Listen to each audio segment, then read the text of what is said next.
Bueno, muchachos, otra vez los saludo nuevamente. Muchas gracias por estar nuevamente. Ahí se van a ir conectando los demás.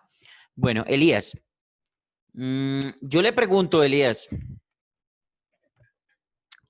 ¿cuál es el legado más importante de Kurt Cobain? En sus propias palabras, ¿cuál cree usted que ha sido lo más importante? ¿Qué es lo más grande que hizo Kurt Cobain en toda su meteórica carrera cortada trágicamente?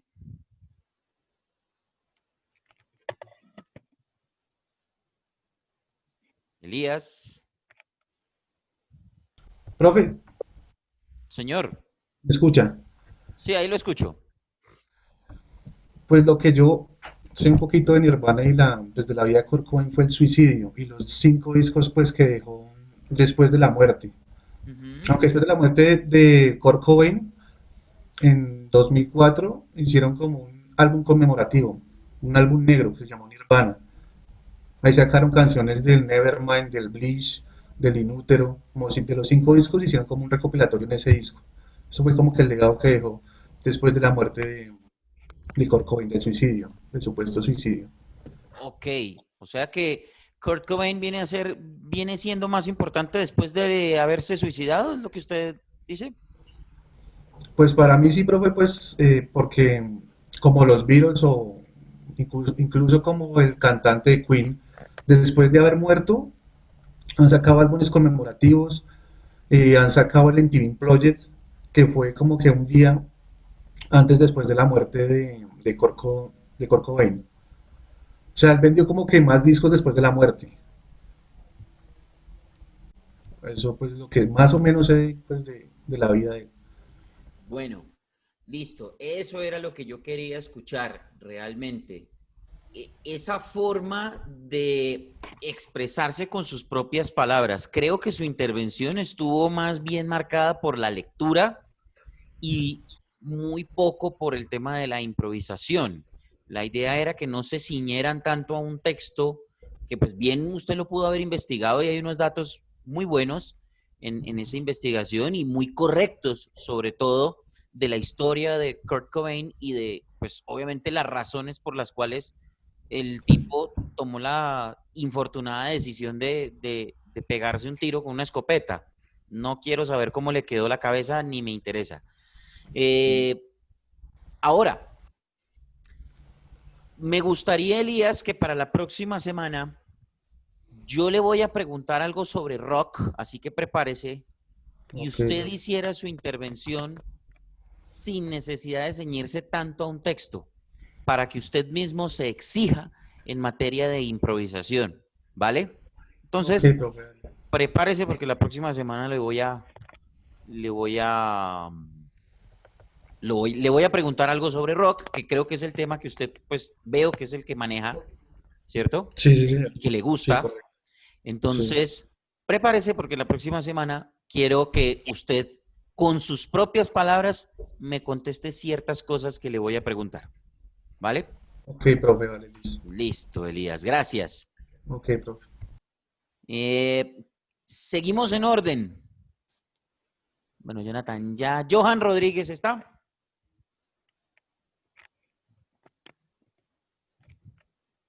Sí, profe, Ah, acá no, estoy. permítame, Johan, permítame porque a mí me ha pedido la palabra antes, en la sesión anterior, me ha pedido la palabra Juan Sebastián Buitrago y creo que tengo que respetar ese orden. Juan Sebastián, ¿está por ahí? Sí, profe, buenos días. Sí, qué pena, me lo iba a saltar, Juan Sebastián, discúlpeme. Ya me estaba preocupando, profe. No, tranquilo, no se preocupe. Bien, ¿preparado, Juan Sebastián? Sí, señor. 7 minutos, 3, 2, 1.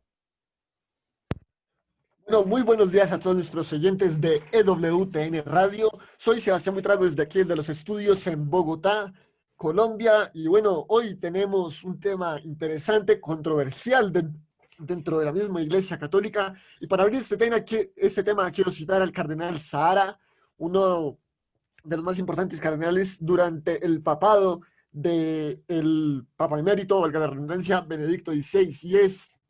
La cita dice así: la misa ad orientem anula la personalidad del celebrante.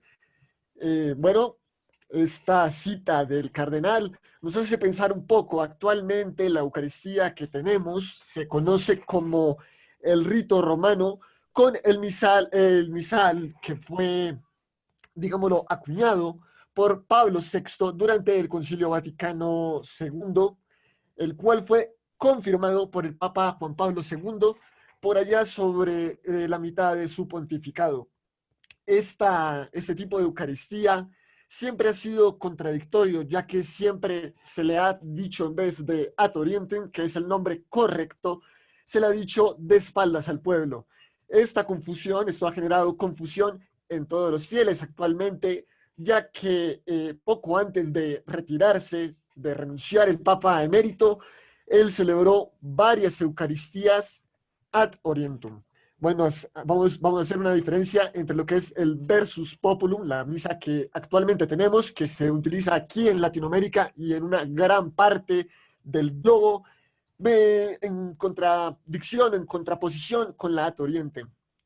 Primero que todo, y lo más notable, es que la ad orientem se realiza en lengua vernácula, en latín explícitamente.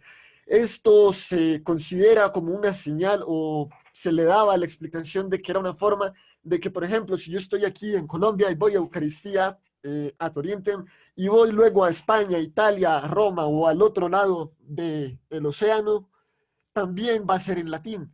Esto era un símbolo o un signo de unidad de la iglesia, era una forma de manifestarlo, esta unidad de la iglesia. Con la versus populum no se abole el que se haga en lengua vernácula, todo lo contrario, se dice que se puede hacer en lengua vernácula si está dentro de las disposiciones o dentro de la aceptación de la comunidad perteneciente a esa parroquia. Bueno, esta Eucaristía versus Populum, lo más interesante es que con ella también se cambian ciertas partes del rito. Dentro de los ritos iniciales, en la ad orientem, hay con exactitud entre 6 a 7 entre peticiones y oraciones para el inicio del rito, cuando en la versus populum solo tenemos la oración de, ahora se me fue la palabra, perdón, la oración de petición al inicio y no hay más. Fuera de esto ya inician las 3 lecturas y el Evangelio. Otra diferencia muy notoria está en la ubicación del Santísimo. Normalmente en la ad orientem el Santísimo siempre está en el centro, en el altar. Actualmente hay 2 disposiciones autorizadas por el Vaticano, por la Santa Sede, que es a un lado, el Santísimo a un lado, a un costado del altar o en el centro.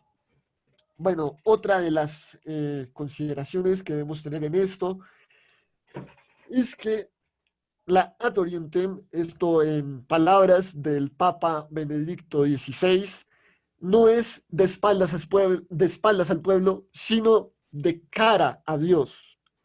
Esto se debe considerar como un gesto del pastor, un gesto del sacerdote mirando y guiando al pueblo hacia Dios. Otra de las diferencias que hay es la forma de recibir la comunión. En la ad orientem tiene que ser netamente de rodillas y no se puede recibir o comulgar en la mano, cosa que sí está autorizada para la versus populum en algunas diócesis, no en todas, exactamente en Estados Unidos y en parte de Canadá está autorizado para hacer en la versus populum, recibir la comunión en la mano. Recordemos también, dentro de esto, que la Eucaristía es fuente y y culmen de la vida eclesial, de la vida cristiana, y por esto es el punto central más importante, el sacramento más importante de todos. También dentro de la segunda parte de nuestro bloque vamos a tener 2 sacerdotes invitados, los cuales nos van a hablar de este tema, pero para esto también quiero recomendarles que dentro del Catecismo de la Iglesia Católica, que junto con la Biblia es lo que nos da la doctrina y nos guía, revisemos los numerales del 1322 al 1419, en los cuales están considerados cómo se debe realizar el culto, cómo se debe vivir la Eucaristía, digámoslo de esta forma. Bueno, volviendo a nuestro Papa Emérito, él ha sido el único desde el Papa Pablo VI que ha realizado nuevamente misas ad orientem por completo en el rito tradicional, lo cual no se había hecho casi más de unas 2 décadas atrás. Bueno, esto es todo por esta primera parte del bloque. Nos vemos en unos minutos para continuar con nuestra información. Soy Sebastián Buitrago desde Bogotá, Colombia. Bueno, Juan Sebastián, bien por la utilización del tiempo, 6 minutos y 20 segundos, estuvo bien. Hay cosas, detalles de tu expresión oral que hay que revisar. La primera, creo que hay que controlar los nervios, ¿vale? Porque se te nota que estás fallando mucho en la respiración, se te nota muy, muy apurada la respiración, ¿cierto? Y como que no alcanzas a decir algunas palabras, como que se te va al aire, y entonces tienes que recurrir a pegar palabras, sobre todo aquellas que tienen muchas eses, como por ejemplo el catolicismo. Entonces, catolicismo, ¿cierto? Entonces, tener mucho cuidado con eso, controlar los nervios, porque sí se te nota un poquitico tenso, más que nervioso, tenso, a la hora de expresar. Ojo con los datos que tienes escritos. No hay que ceñirse tanto a la información que está o que tienes escrita, porque puede llegar a confundir una cosa con la otra, ¿cierto? Pasó que en algunos momentos casi que vuelves a repetir cosas que ya habías dicho y que tenías seguramente ahí en tus anotaciones de apoyo, en tus fichas de apoyo. Entonces hay que tener mucho orden con eso y mucho cuidado de no poner tanto dato en las hojitas, ¿vale? Eso por un lado. Por otro lado, Juan Sebastián, ¿tú tienes algún tratamiento de ortodoncia o alguna situación en los dientes? No, ahorita me lo retiraron por un tiempo, pero tengo la parte superior un poco salida, los dientes. Ok, entonces hay que cuidar eso porque estás teniendo un ceseo, que eso se cura con ejercicios de vocalización. Abrir más la boca, ¿vale? A la hora de expresarte, para que no te salga ese ceseo así como que ¿cierto? De acuerdo, Entonces, profe. eso. Y otra cosita, al fin, ¿qué pasó con el curita Ratzinger? ¿Sigue por allá recluido en su monasterio o Sí, qué? señor. Pues la última información por el Vaticano es que ha estado enfermo. Es lo último que se ha sabido, no se sabe Pero más. no se ha muerto. Todavía no. Bueno, en fin, sigamos. Bueno, María Fernanda Cadavid me ha pedido la palabra, entonces con muchísimo gusto sigo con ella. ¿Estás ahí, María Fernanda? Buenos días, profe. Hola, María Fernanda, ¿cómo estás? Muy bien, gracias. Bueno, ¿estás preparada? Sí, profe, te puedo pedir el favor. Es que te acuerdas, dije que tenía pues diapositivas, pues Sí, para que se guiaran más o menos. dale, compártelas. Y gracias. Sí, Ahí ven. Sí, creo que sí. ahí está compartiendo, listo. Listo, María Fernanda. Voy a quitar esto acá un momentico. ¿Preparada? 7 minutos. 3, 2, 1. Buenos días, mi nombre es María Fernanda Cadavid Bejarano y el día de hoy quiero hablarles de un personaje que para muchos es interesante y llamativo. Ella es Lil Miquela. Antes de comenzar, quiero aclarar que voy a ser muy reiterativa con el tema de decir que es un personaje digital. Más adelante pues conoceremos algunas de las causas del por qué se menciona tanto esto. Bueno, ella comenzó como una modelo de prueba virtual en la red social de Instagram, que fue muy bueno porque tuvo muchísima popularidad. Fue creada en una empresa en Los Ángeles llamada Brut en el año 2016. Se rumora que fue diseñada pues para promocionar el videojuego de los Sims, pero pues esta teoría aún no la han confirmado. En el año 2018, la cuenta de ella fue hackeada, por lo que aprovecharon para publicar contenido resaltando que ella no era real. Cuando vemos una imagen por primera vez de Miquela, pues podemos ver que los rasgos faciales de ella son artificiales, a lo que se asemeja a que es un personaje de ciencia ficción. Como les digo, Miquela no es real, es una animación virtual. Esto se le llama valle inquietante, que significa es la hipótesis de campo robótica de una animación por medio de un computador 3D. ¿Qué significa esto? Que eh, las réplicas que le hacen a ella se acercan mucho al exceso de una apariencia de una persona real. Eh, por otro lado, pues ella nos comparte su vida diaria a través de estas redes sociales. Se ha convertido en una gran celebridad y pues incluso tiene un canal de YouTube que cuenta con más de 200 suscriptores. Como ven en pantalla, pues estas son algunas de las canciones que ha sacado y vemos que una ha sido con colaboración de un artista. Como les menciono, pues todo ella es absolutamente virtual, pero esto no le impide llevar una vida completamente normal. Todo lo que vive o en los eventos en los cuales ha participado, quienes ha compartido, por decir así, no lo muestra por su red social de Instagram. Esta cuenta con más de 2 millones de seguidores. Ella ha estado en eventos, alfombras rojas, estuvo en el evento de Coachella, ha compartido con varios artistas como lo son la Rosalía y J Balvin, que incluso hasta le hizo una entrevista a él. Comparte con sus amigos, va a restaurantes y como les comentaba, pues tiene un canal de YouTube, entonces graba sus temas con diferentes DJs. Hace unos meses pues generó una polémica por medio de esta red tras la ruptura que tuvo con su novio. Bueno, la entrevista. Les voy a hablar sobre dos entrevistas. Una es con Shane. Bueno, esta entrevista se hace telefónicamente, pues se dice que posiblemente se hace para el cuidado de la imagen de ella. En esta entrevista claramente ella evade muchas preguntas con respecto a que si es real. Les voy a decir dos preguntas que le hace él a ella. Una de esas es que si es una persona real a la cual se puede ver en cualquier, digamos que si uno va caminando y se la encuentra, la puede reconocer.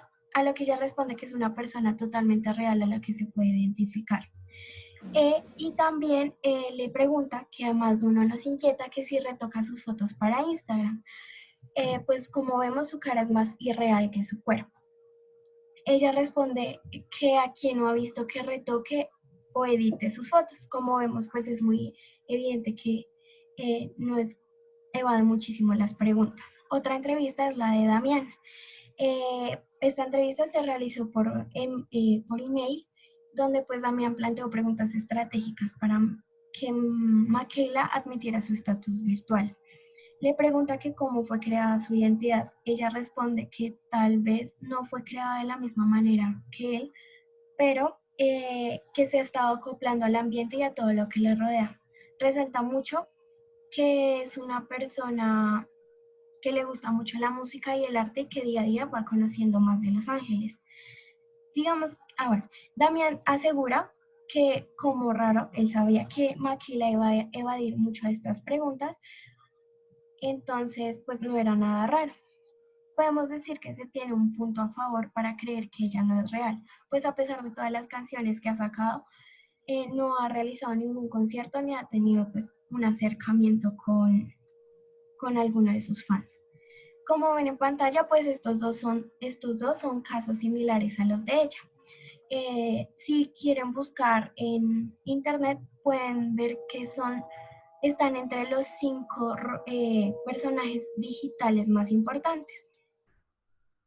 Bueno, ahora les voy a hablar de los posibles creadores. ¿Por qué posibles? Pues antes, porque al parecer Sara tuvo que cerrar su cuenta de Instagram, ella publicaba mucho contenido que tenía que ver con Maquila, pero si quieren buscar en Twitter, hay muchísimo contenido de ella, de Maquila. Y se dice también que Trevor estuvo encargado con todo lo que tenía que ver con su música. Entonces, por eso podemos decir que Trevor estaría encargado con todo lo que tiene que ver con la reproducción musical y Sara pues estaría encargada de su imagen. Y por último, pues les quiero hablar sobre unos datos. A pesar de que ella solo fue una simple invención que comenzó como una prueba de esta empresa, ha logrado muchísimas cosas que cualquier persona normal quisiera cumplir. Pues inició su carrera, como les dije, sacando varios temas con Harry Rodríguez, y esto no se los dije al principio, pero también fue diseñada para la publicidad de algunas marcas grandes. Ha hecho contratos con grandes marcas como lo son Calvin Klein, Chanel, Provenza, Supreme y Diesel. Y se rumora también que muy pronto la podemos ver en cine y en televisión. Eso es todo, profe. Ok. ¿Listo, María Fernanda? Sí, señor. Vale, muchas gracias. Bueno, Bueno, lo primero que tendría que decir de tu intervención, María Fernanda, es que te noté un poco tensa. ¿Estabas nerviosa, tensionada un poco nerviosa. al principio, cierto? Señor. Sí, señor. Bueno, ya después fuiste agarrando el hilo de la exposición y ya fuiste dándole más fluidez, proyectando mejor la voz, ¿cierto? Esto lo tienes que hacer desde el principio, ¿vale? Sí, señor. De entrada, tienes que entrar sin nervios, sin tanta tensión, porque precisamente pasa eso, que empiezas a, como lo que le pasaba, lo que le decía a Juan Sebastián, no se llega a la fluidez necesaria. Ya después, fíjate que cuando ya tomaste más aire y todo eso, ya podías dar mejor las ideas. Todo eso lo va dando el conocimiento, la lectura, la investigación que hayas hecho, que se nota que fue muy juiciosa, tanto que pues tuviste la posibilidad de hacer unas diapositivas. Ahora, en cuanto al tema de las diapositivas, que no nos pase como nos pasaba en el colegio, muchachos, esto para todos, que pues nos apoyábamos siempre en la cartelera o en la memoficha o en la diapositiva o en el video, ¿cierto? Para expresar nuestras propias ideas. Se supone que los apoyos son para que pongamos ahí datos específicos que nos puedan ayudar a nosotros para nuestra propia expresión, ¿de acuerdo? Entonces, no poner tanto texto en pantalla, más bien apoyarnos con las imágenes, no poner tanto texto porque tendemos o tenemos la tendencia a leer lo que está en las diapositivas. Lo podemos hacer intencionalmente como puede ser absolutamente de manera inconsciente, ¿cierto? Pero nosotros tenemos esa tendencia de poner muchos datos en los apoyos para agarrarnos de esos textos para leerlos. No es la idea de este ejercicio, María Fernanda. La idea es que todo lo que se exprese se haga con nuestras propias palabras, ¿vale? Pero está claro que la investigación estuvo muy juiciosa. Y una pregunta al respecto del tema, María Fernanda. Al fin, ¿esta señorita es real o no? Pues es que digamos que busqué en varias páginas y algunas contradicen lo que dicen otras, o sea, aún no se ha comprobado que sea real. Se dice, hubo un tiempo en el que una muchacha que tenía los rasgos faciales igualitos a la de ella. Hay unas páginas que dicen que tal vez sea una modelo y la utilicen como, o sea, que lo único que hagan sea modificar su cara digitalmente, pero pues por ahora no ha sido comprobado que sea real. Ok, bueno, miren, esta tecnología la utilizan mucho los japoneses, esto no es nuevo, digámoslo así, la utilizan mucho los japoneses. De hecho, por ejemplo, si ustedes se han dado cuenta ahora, los videojuegos, pues tienen unas funciones de captura facial realmente impresionantes. Ahora, yo recuerdo, desde que empezó toda esta era tridimensional, compañías como Konami, como Capcom, como, bueno, en fin, estas grandes compañías de videojuegos japonesas empezaron a utilizar la tecnología de la captura de movimiento y la captura de caras. Esto aumentando la cantidad de polígonos que se podían poner en una imagen para que las líneas no se vieran tan cuadradas, que no hubiera tantos filos, y esto lo que hacía era pues darle las curvas perfectas de la cara, tanto así que se podían capturar caras humanas y ponerlas en una versión digital, ¿cierto? Entonces es muy probable, María Fernanda, que hayan utilizado esto en alguna modelo, ¿cierto? Y que se hayan basado en alguna cara de alguna modelo y que la estén utilizando pues para que conteste las preguntas de los periodistas, para que grabe las canciones, bueno, en fin, todo ese tipo de cuestiones, ¿vale? Entonces, no nos extrañemos si de pronto puede hacer eso, ¿no? Recuerden que ahorita los videojuegos de ahora, si ustedes se han fijado, pues las caras son perfectas, sobre todo los videojuegos de fútbol que ustedes ven y las caras de los jugadores son casi, no casi, son igualitas a las de los jugadores de la vida real.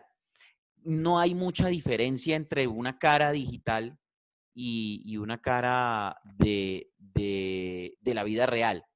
Entonces, yo lo que veo ahí en este tema de esta niña, que pues, entre otras cosas, pues tiene muchos seguidores y toda esa cuestión y se convierte pues en un fenómeno de redes sociales, es eso.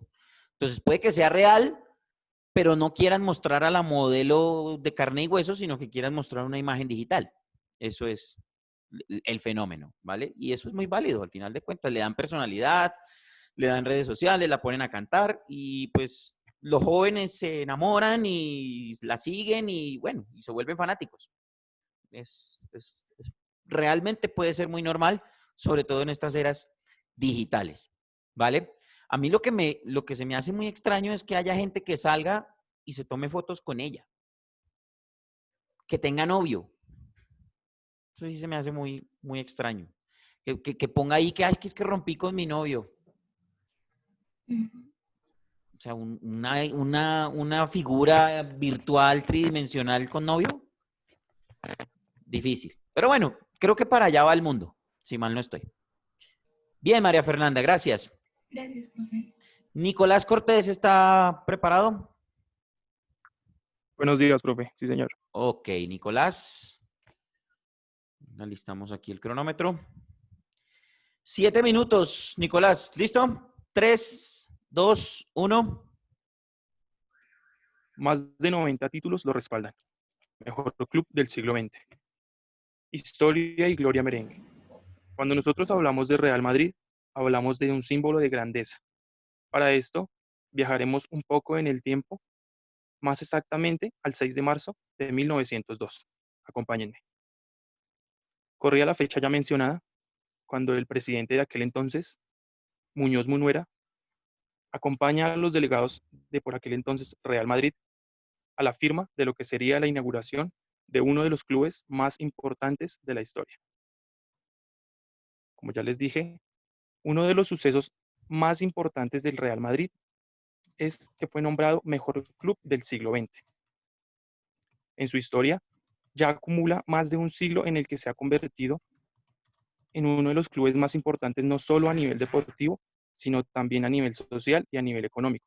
Todo esto debido al gran impacto que genera en el deporte, pero más en los aficionados.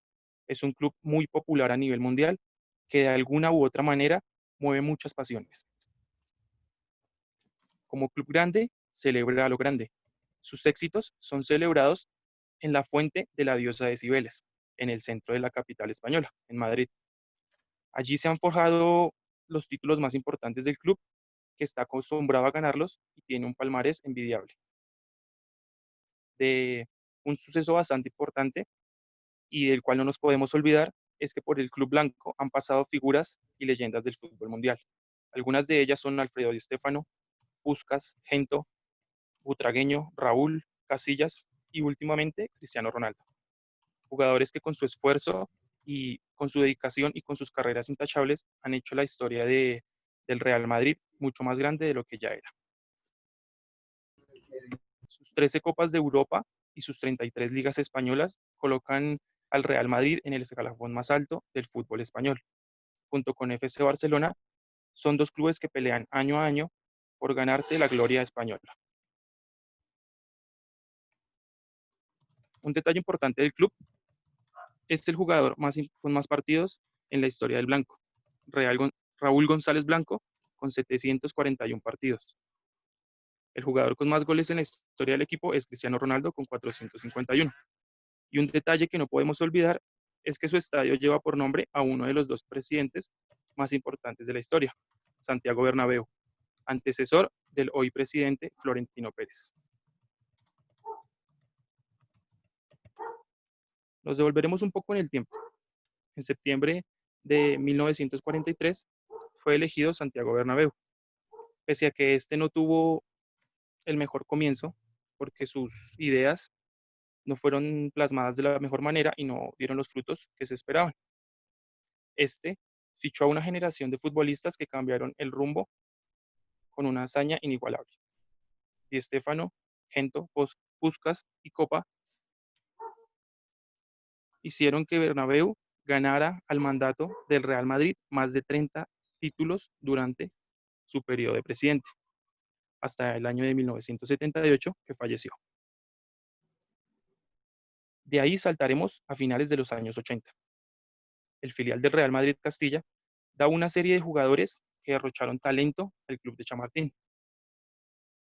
Estos jugadores son Michel, Emilio Butragueño, Martín Sánchez, Sanchís y Pedreza. Ellos son bautizados por el periodista Julio Iglesias como la Quinta del Buitre. Estos hicieron del Real Madrid el club más ganador de la historia en aquel momento, consiguiendo 2 Copas de la UEFA y 5 ligas españolas de manera consecutiva. La historia del Real Madrid es muy grande, pero a finales de los años 80 sufrió una de las decadencias más grandes de su historia. Estuvo en blanco y no ganó prácticamente ningún título, sino hasta finales de 1998 y comienzos del año 2000, en el nuevo milenio, de la mano del actual presidente Florentino Pérez, que asumió la presidencia y consigo mismo trajo a esta más bien un periodo que es muy recordado en España y más en los aficionados del Real Madrid, como es la era de los Galácticos. Con este llegaron Roberto Carlos, David Beckham, Zinedine Zidane, Luis Figo y Ronaldo Nazario a comandar un equipo que ya estaba formado por Iker Casillas y Raúl González Blanco. De la mano de aquellos jugadores emblema, el Real Madrid consiguió una potencia a nivel económico que lo catapultó como número 1 en el deporte rey, sin dejar de lado el golpe de marketing y la popularidad del equipo a nivel mundial. El equipo se posicionó entre los primeros lugares en las competiciones en las que participó y fue allí cuando esta era terminó. De la mano de esta era tenía que llegar un jugador que encendiera otra vez a los hinchas madridistas, con el cual pudieran volver a ilusionarse con título. Así que el presidente Florentino Pérez decidió hacer la contratación de Cristiano Ronaldo.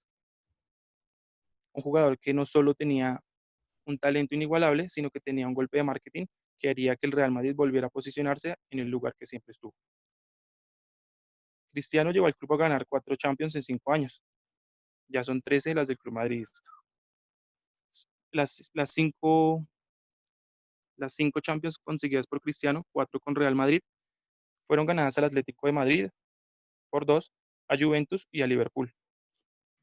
A día de hoy el club mantiene el lugar por el que tanto ha luchado y el lugar en el que se ha acostumbrado a estar alrededor de más de 110 años de historia, y a nivel institucional y deportivo sigue siendo el número 1 con más popularidad y más conocido a nivel mundial.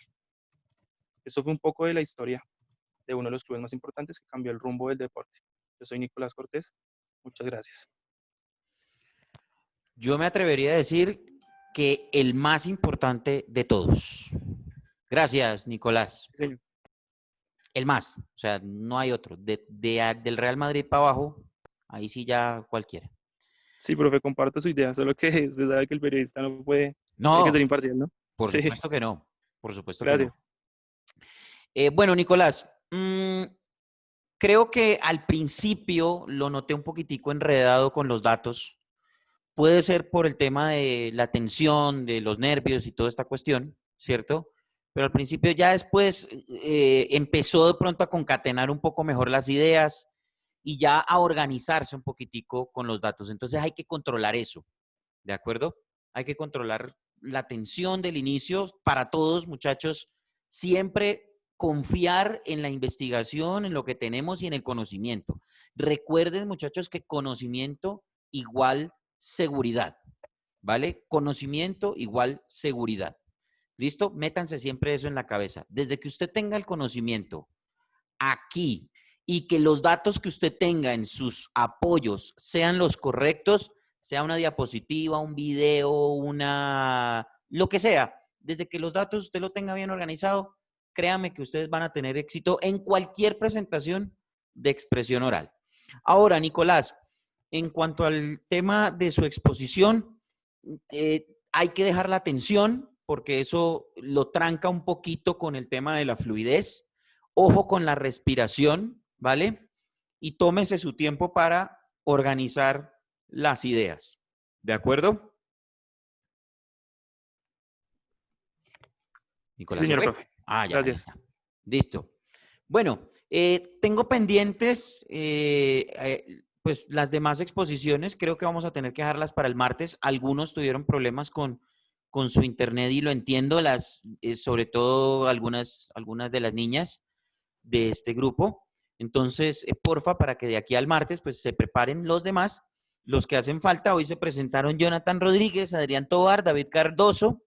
Bueno, Ana María lo intentó, queda pendiente porque se desconectó a mitad de exposición. Elías, que está pendiente para preguntarle algo sobre rock, entonces preparado para el próximo martes, Elías. Juan Sebastián Buitrago, María Fernanda Cadavid y Nicolás Cortés se presentaron, ¿vale? El próximo martes continuamos con las personas que faltan. La idea es que todos podamos practicar este ejercicio de expresión oral. Quiero que pierdan el miedo, que investiguen, que lean, que se actualicen, ¿vale? Entonces, muchachos, ya saben, 7 minutos, preparar una exposición de 7 minutos. Si quieren utilizar apoyos, bienvenidos. No tengo ningún inconveniente con eso. De hecho, hoy lo vimos con la exposición de María Fernanda. No es necesario que hagan una presentación radial, pero si quieren hacerlo con ese estilo, no hay ningún problema, ¿vale? Me dice Ana María que si puede pasar de primera al martes, te tengo aquí en la lista de primera, Ana María. Entonces, no te preocupes por eso, ¿vale? Entonces, y de ahí en adelante, pues, en el orden en el que vayan llegando, ¿de acuerdo? Por favor, obviamente no les voy a pedir, pero traten de solucionar todos los inconvenientes en el tema técnico. Si no, pues le buscamos alguna solución al tema. Es entendible que pues obviamente en esto de las redes sociales y en el tema de la internet, pues nuestro país tiene demasiadas deficiencias y es difícil. Así que por ese lado, alguna solución le vamos a encontrar. Vale, muchachos, muchísimas gracias por la asistencia. Pásenla bien, por favor, cuídense y nos vemos entonces el próximo martes con Ana María de primerita en las exposiciones. ¿Vale? Juiciosos, por favor. Muchas gracias, profe. Listo, profe, gracias. Gracias, profe. Buen día. Hasta luego, profe. No, profe, Bueno, gracias. muchachos. Buen día. Cuídense, por favor. Cuídense.